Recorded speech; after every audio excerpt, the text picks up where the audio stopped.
Hey everyone, Mistik here. Welcome back to the How to Trade series where I give you all the tips and strategies to become a successful trader. Today we're going to be diving into the 8th episode. If you haven't watched the episodes before this, please watch them as each installment builds off the previous.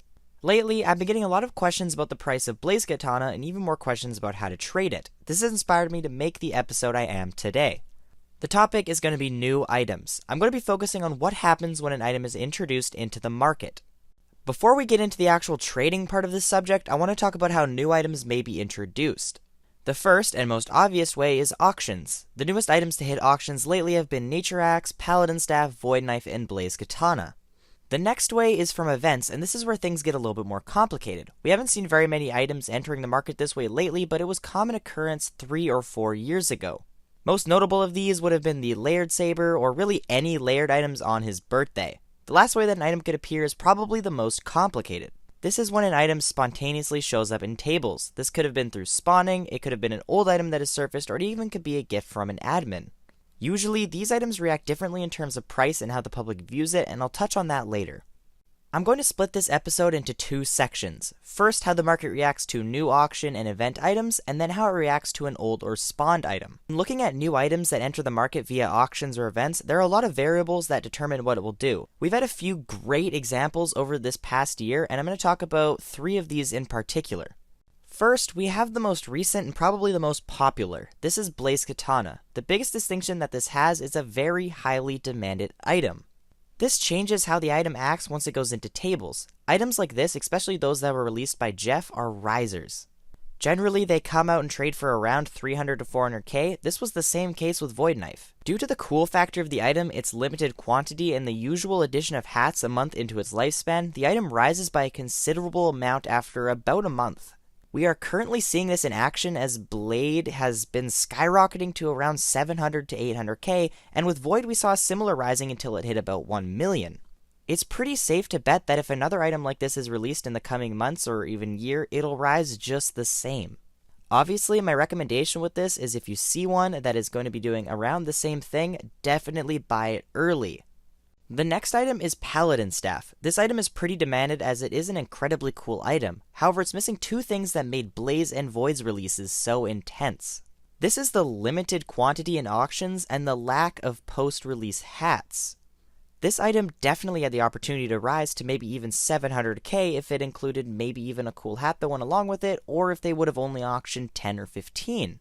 Yes, not a lot of Paladin Staffs have actually been auctioned so far, which probably means there's about 10 of them. However, the ability for it to actually be auctioned whenever creates a lot of instability and generally hinders its price. It has now risen to over double its initial price, currently sitting around 200 to 250k. This is a great example of how a normal auction item can be a great investment opportunity. This is one that I personally saw. I paid around 150k and sold it for about 300,000 shells because it was obvious the demand for it would be super high. The moment that auctions of Paladin Staff did become less frequent, the price rose dramatically. Lastly, there is Nature Axe. This item does not have the demand as the other 3 recently auctioned items did, and that is really evident in its price. It has been auctioned as much, if not less, than Paladin, but sits at almost 5 times less in price. People who bought this after auctions paid nearly 100k and watched it as it dropped to under 60k. It's really important to note that if the auction item isn't cool and doesn't have that factor that makes people want it, it won't rise. Items don't rise just because they're from auctions, it's all about how much the item is wanted. If an item like this is released in the future that really doesn't shine any particular aspect, it's definitely one to stay away from for the first few months.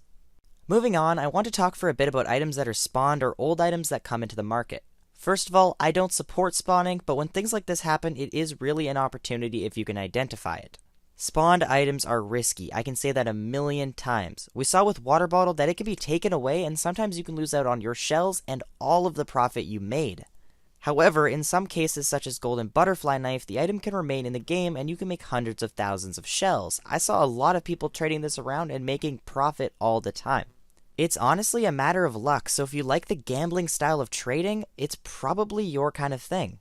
However, if you don't, I recommend you stay away from items like this. Spawned items along with items that have never shown up in tables work very similar in that nobody really knows the price. If they're one in game, they usually sit in the 600 to 900k mark, and this was the case with Black Police Hat. I also feel like this could be the price range, if not more, if items such as RC Car or Golden Katana do enter the market. These items are bound to rise crazy after this initial market push and could be eaten up by a large hoarder or rich player, so if you get the opportunity, I actually do recommend you purchase them.